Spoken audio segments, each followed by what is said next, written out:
Hello everyone, कैसे हैं आप सभी। आई होप आप सभी लोग बहुत अच्छे होंगे।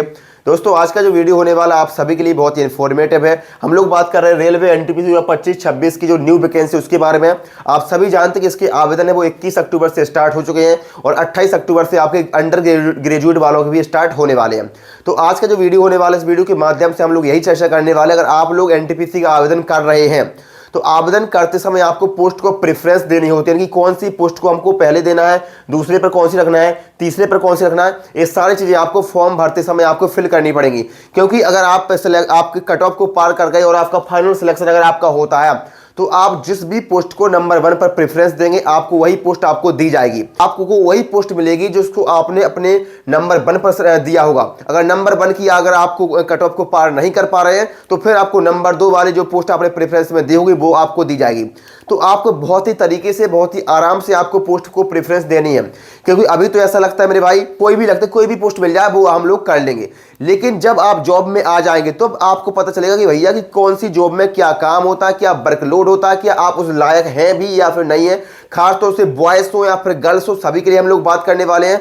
गर्ल्स जितने भी है पूरा वीडियो जरूर देखिएगा, क्योंकि आप लोगों को डिमांड रहती है कि एक ऐसी जॉब हो जाए जिसमें हमारा ऑफिस टाइम का वर्क हो, हमारा 10 to 5 की जॉब हो, ऑफिस टाइप वाली, हमें रात में काम ना करना पड़े, हमें बाहर काम ना करना पड़े, यानी कि आराम से आप कहीं ऑफिस हो, आप वहीं बैठे बैठे आपको करना है।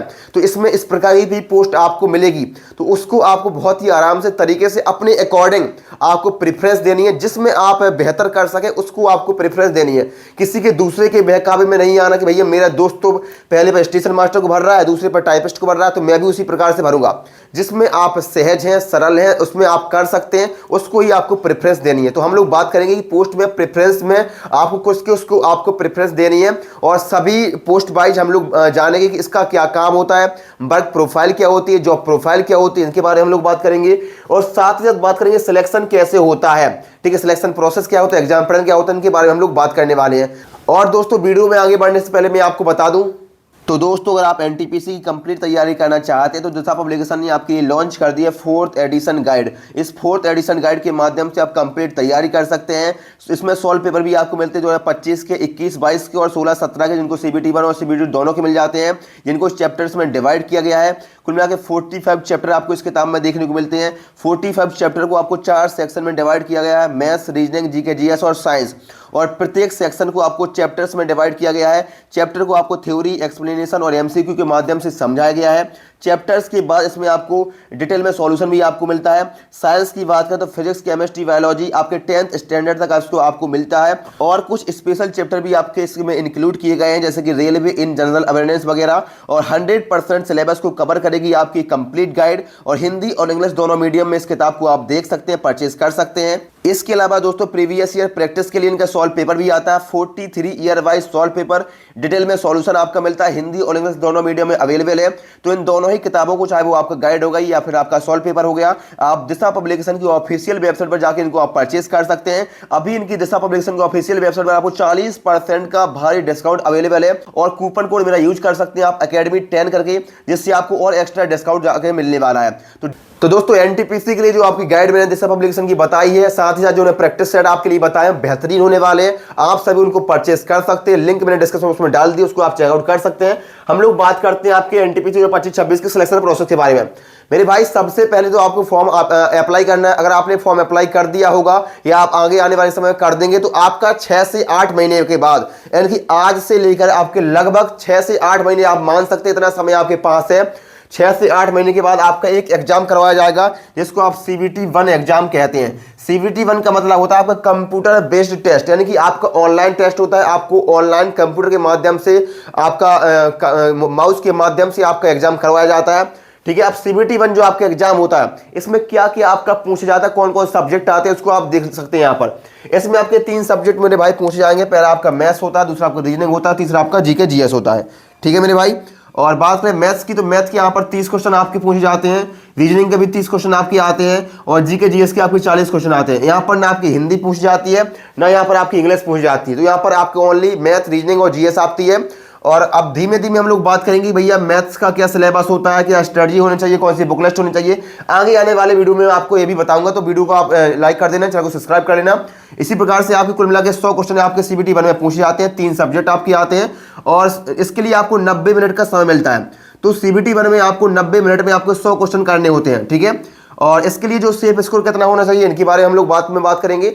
अभी तो आपको इतना समझना कि भैया 100 क्वेश्चन मेरे CBT 1 में पूछ जाएंगे। इसमें अगर आपने अच्छे स्कोर कर दिए तो आपको CBT 2 के लिए आपको यहाँ पर बुलाया जाएगा।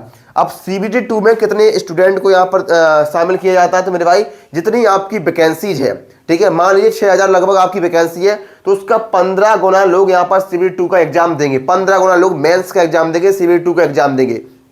समझ गए मेरे भाई, जितनी भी वैकेंसी है उसका 15 गुना लोग यहाँ पर लिए जाएंगे। बाकी जितने भी लोग कट ऑफ से कम है उनको बाहर कर दिया जाएगा।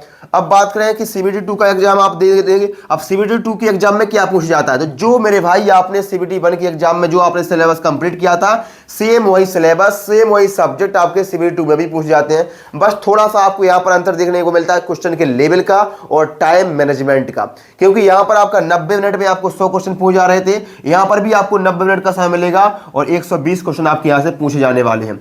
यहाँ पर आपकी मैथ्स के 35 क्वेश्चन, रीजनिंग के भी 35 क्वेश्चन और जीके जीएस के आपके 50 क्वेश्चन आपके यहाँ पर आएंगे। बात करें नेगेटिव मार्किंग की, तो दोनों में ही आपकी नेगेटिव मार्किंग होती है, चाहे वो CBT 1 हो, CBT 2 हो, और -1/3 की आपकी नेगेटिव मार्किंग आपको देखने को मिलती है। यानी कि 3 क्वेश्चन गलत करने पर एक सही क्वेश्चन आपके यहाँ पर कटने वाला है। तो आई होप आप सभी लोग सारी चीजें समझ गए होंगे। तो पहला आपको सिलेक्शन कैसे होता है, पहले आपको CBT 1 का एग्जाम देना होगा, इसको आप पास करेंगे तो आप 15 गुना लोग CBT 2 का एग्जाम देंगे, ठीक है। यही सिलेबस है, यही आपका सब्जेक्ट है।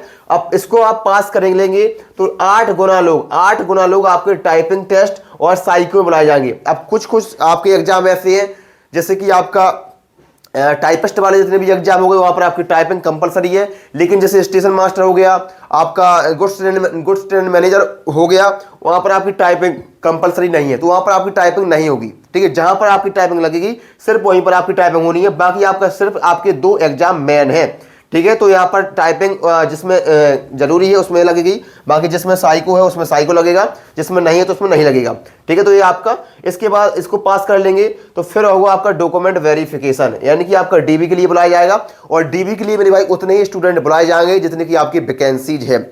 यहाँ पर आपके 8 गुना लोग ले लिए गए थे, लेकिन यहाँ पर बहुत सारे लोग फेल होंगे साइको में, टाइपिंग में, और सिर्फ उतने ही लोग बचाएंगे वो जितने की आपकी वैकेंसी है। फिर आपका डॉक्यूमेंट वेरिफिकेशन होगा, फिर आपका मेडिकल होगा और फिर आपका मेरे भाई फाइनल सिलेक्शन यहाँ पर हो जाएगा। तो आपका फाइनल सिलेक्शन मैंने करवा दिया है। इस प्रकार से आपका सिलेक्शन प्रोसेस होता है मेरे भाई। एग्जाम पैटर्न मैंने आपको बता दिया है। अब दोस्तों हम लोग बात करने वाले हैं आपको पोस्ट में प्रेफरेंस किस प्रकार से देनी है और कौन सी पोस्ट का क्या काम होता है, क्या वर्क प्रोफाइल होती है, उनके बारे में हम लोग जानते हैं। दोस्तों अब हम लोग बात करने वाले हैं आपकी पोस्ट प्रेफरेंस के बारे में। एक एक पोस्ट के बारे में हम लोग बात करेंगे, इस पोस्ट का क्या काम होता है, क्या वर्क प्रोफाइल होता है और क्या इसके लिए आपकी क्वालिफिकेशन होती है, वो आपसे भी देख सकते हैं। कि पहली जो पोस्ट आपके लिए वो है आपकी चीफ कमर्शियल कम टिकट सुपरवाइजर की। आपको कुल मिला के 6 प्रकार की पोस्ट आपको देखने को मिल रही है ग्रेजुएट लेवल वालों के लिए। सब कुछ मैंने यहाँ पर लिख रखा है, उसके बारे में बात करेंगे। जॉब प्रोफाइल के बारे में पहली है आपकी चीफ कमर्शियल कम टिकट सुपरवाइजर। इसके लिए आपको क्या काम करना होता है, तो इसके लिए सिर्फ आपको 2 ही एग्जाम आपके होते हैं, CBT 1 और CBT 2। ना इसके लिए आपका टाइपिंग होता है, ना आपका कोई साइको होता है, कुछ भी आपका नहीं होता। सिर्फ आपको 2 एग्जाम देने हैं, उसके बाद इसमें फाइनल सिलेक्शन आपका होता है डॉक्यूमेंट वेरिफिकेशन और मेडिकल के बाद। तो इसमें 2 एग्जाम होते हैं। इसका काम क्या होता है, इसको आपको जो पोस्ट प्रेफरेंस आपको देंगे तो आपको पता होना चाहिए मेरे भाई कि इसका काम क्या होता है। इसका काम यही कि जो भी कमर्शियल गतिविधियां हैं, ठीक है, आपका कमर्शियल कम टिकट सुपरवाइजर है, तो जो भी कमर्शियल आपकी गतिविधियां हैं उनकी देखरेख करना।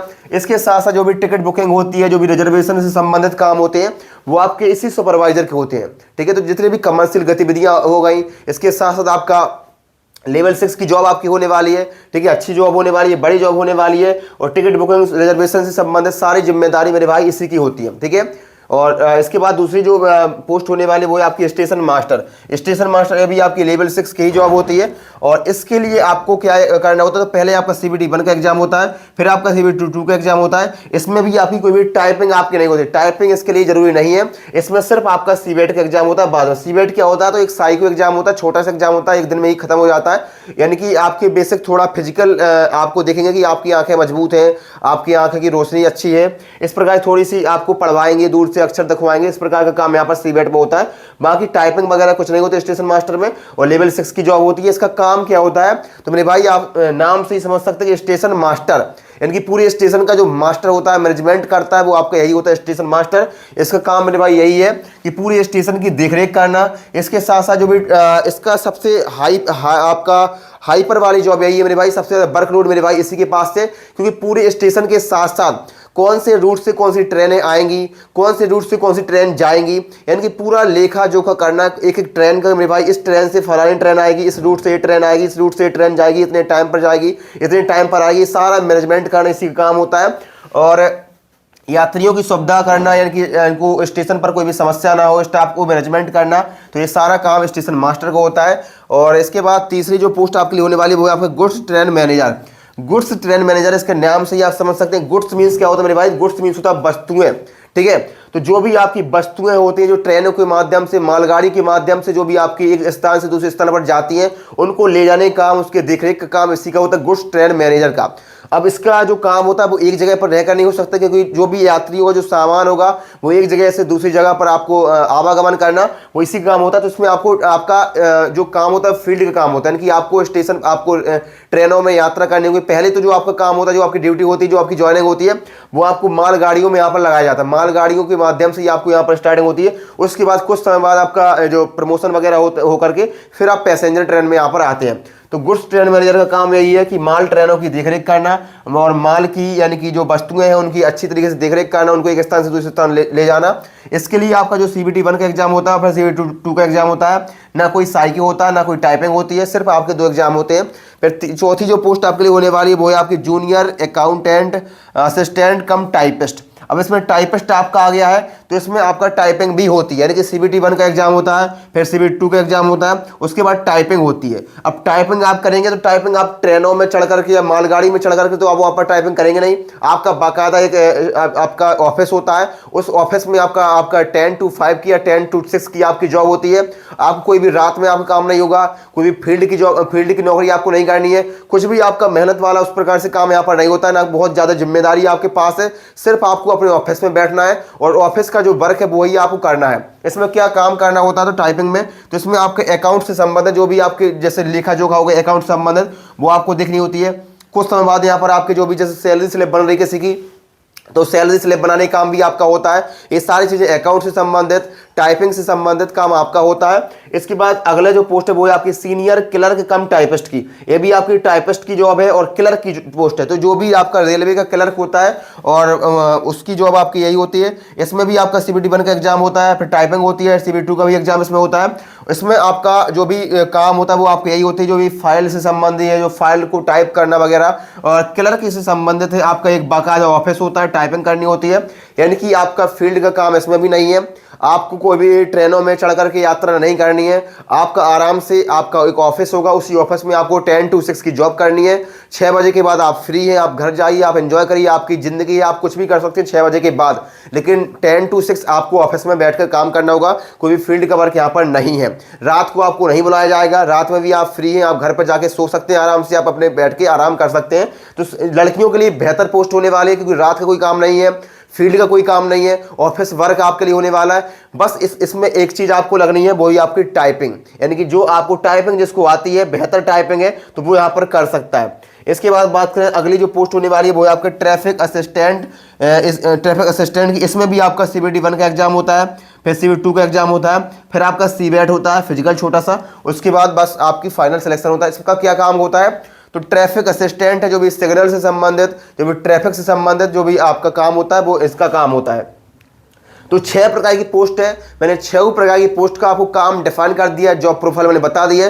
अब आपको अपने श्रद्धा अनुसार, अब मैं आपको ये तो नहीं बता दूंगा भाई कि मुझे फलानी पोस्ट पसंद है तो आप भी फलानी पोस्ट को भर दीजिए, या आपके दोस्त को इस टाइपिंग वाली पोस्ट पसंद है तो आप भी टाइपिंग पोस्ट भर दीजिए, आपको ट्रेन में सफर करना अच्छा लगता है तो आप उसको फिल कर दीजिए। आपकी चॉइस है मेरे भाई, आपको जिसमें भी आप कंफर्टेबल हैं। अगर आपको लगता है मेरे भाई कि मुझे दूर दूर तक घूमना पसंद है तो आप गुड्स ट्रेन मैनेजर को भर सकते हैं। हैं। अगर आपको लगता है मुझे भाई घूमना फिरना नहीं, मुझे आराम से ऑफिस की नौकरी करनी है, तो आप यहाँ पर टाइपिंग वाली पोस्ट को प्रेफरेंस दे सकते हैं। अगर आपको लगता है मैं प्रेशर को हैंडल कर सकता हूँ और मुझे एक अपना अच्छा खासा प्रेशर हैंडल करने की क्षमता है, तो आप स्टेशन मास्टर को आप पोस्ट प्रेफरेंस दे सकते हैं। अगर आपको लगता है कि मैं ट्रैफिक असिस्टेंट के रूप में अच्छा काम कर सकता हूं, तो आप ट्रैफिक असिस्टेंट को फिल कर सकते हैं। यानी कि वो आपकी चॉइस के आधार पर कि मेरे भाई आपको कौन सा काम पसंद है। काफ़ी जैसे लड़कियां जो होती हैं उनको यही काम होता है मेरे भाई, उनका कि मुझे तो एक आराम से मेरा ऑफिस का काम हो, तो आप टाइपिंग वाली पोस्ट को प्रेफरेंस दे सकते हैं। तो अब मैंने आपको काम इनका डिफाइन कर दिया, जॉब प्रोफाइल मैंने बता दी है। अब आप अपनी श्रद्धानुसार, अपने इच्छानुसार, अपनी चॉइस के हिसाब से आप इनको भर सकते हैं और उसी के माध्यम से आप कर सकते हैं। इट्स हर चॉइस, ठीक है, इट्स हर चॉइस, उसके माध्यम से आप भर सकते हैं। मैंने बता दिया क्या काम है, तो आप समझ चुके होंगे मेरे भाई कि कौन सी पोस्ट का क्या काम है। अपने अकॉर्डिंग आप भर सकते हैं। अब आपको कोई भी भरना है, अब जब भी आप जॉन सेलेक्ट करें, मान लीजिए आपको कोई भी पोस्ट प्रेफरेंस भरनी है, आप भर दी है। अब आप जॉन सेलेक्ट करते समय आपको देखना है मेरे भाई कि कौन से जॉन में मुझे जो पोस्ट भरनी है। मान लीजिए आपको स्टेशन मास्टर भरना है, या दूसरे पे आपको गुड्स ट्रेन मैनेजर भरना है, तीसरे पे आपको टाइपिंग भरनी है। तो आप देखिए इन जो आपके पोस्ट है, इन पोस्ट के लिए सबसे ज्यादा जो वैकेंसी है वो कौन से जॉन से है, ठीक है। 3 जोन ऐसे आप छांट लीजिए, 3 से 4 जोन ऐसे डिसाइड कर लीजिए कि इन जोन में इन पोस्ट के लिए सबसे ज्यादा वैकेंसी है। अब 4 जोन आपने सेलेक्ट कर लिए। अब 4 जोन में से आपने सब में बराबर वैकेंसी, थोड़ी बहुत ऊपर नीचे आपको देखने को मिल सकती है। अब इन 4 जोन में से कौन सा जोन आपके सबसे नजदीक है, ठीक है, आपके नजदीक है, उसको आपको फिल करना है। आपको ये नहीं देखना भैया कि फलाने जोन में इतनी कट ऑफ गई थी पिछली बार, इस बार इतनी कट ऑफ जा सकती है, तो मैं यहाँ से बाहर से, तो मेरे भाई इतना गणित आप लगाएंगे तो कुछ भी फायदा नहीं है। कोई किसी को भी पता नहीं है कौन से जोन से कितनी कट ऑफ जाती है, कौन सी कैटेगरी के लिए कितनी कट ऑफ जाती है। ये सारी चीजें डिफाइन करती हैं आपके एग्जाम के लेवल के आधार पर, आपके जोन से कितने फॉर्म आए हैं, ये सारी चीजें वहां पर करती हैं। बाकी आपको इतना देखना है कि जिस भी जोन से आप अप्लाई कर रहे हैं, 3-4 जोन सेलेक्ट करिए। 3-4 जोन में से आपकी जो भी पोस्ट है उनको सेलेक्ट करिए। इन 3-4 पोस्ट के लिए जिन जोन में सबसे ज्यादा वैकेंसी है उनको सेलेक्ट करिए। उन 4 जोन में से आपके नजदीक कौन सा जोन है उसको सेलेक्ट करिए, उसको भर दीजिए। ज्यादा दिमाग मत लगाइए, ज्यादा वीडियो मत देखिए। बाकी जो आपको अच्छा लगे तो आप भर सकते हैं। पोस्ट का काम मैंने बता दिया है, इनके हिसाब से आप भर सकते हैं। लड़कियों के लिए जो टाइपिंग की पोस्ट है लड़के भी भर सकते हैं, बाकी लड़कियों के लिए बेहतर होने वाली है। उसके अलावा लड़के तो सब भर सकते हैं। गुड्स ट्रेन मास्टर भी अच्छी वैकेंसी है, और जैसे गुड्स ट्रेन मैनेजर है तो इसमें आप जितनी भी यात्रा करते हैं, मान लीजिए आपने अपने ज़्यादा यात्रा कर ली, तो उस पर किलोमीटर के हिसाब से भी आपकी सैलरी बढ़ती है यहाँ पर, ठीक है। आपने ज़्यादा यात्रा कर ली, आपके पर किलोमीटर के हिसाब से यहाँ पर वेतन भी आपको मिलता है। तो इसमें आप बहुत अच्छा वेतन भी यहाँ पर आपको मिलता है, लेकिन काम भी अच्छा खासा होता है। रात भर आपको यात्रा करनी पड़ सकती है, दिन भर भी आपको काम करना पड़ सकता है। तो बाकी वीडियो कैसा लगा आप बता सकते हैं, कमेंट के माध्यम से कमेंट कर सकते हैं। चैनल को सब्सक्राइब कर सकते हैं, पहली बार आए हैं तो। बाकी टेलीग्राम चैनल को ज्वाइन कर लेना, डिस्क्रिप्शन में उसमें लिंक है, उसमें आपको सारी अपडेट मैं देता रहता हूं कि कौन सी कैटेगरी की कौन सी जोन में कितनी वैकेंसी है, कौन सी बुक लिस्ट आपको पढ़नी चाहिए। सारी रेलवे से संबंधित अपडेट वहां पर आपको मिलती हैं। तो टेलीग्राम को ज्वाइन कर सकते हैं, वीडियो को लाइक कर सकते हैं। मिलते हैं नेक्स्ट वीडियो में किसी नई अपडेट के साथ। Thank you so much.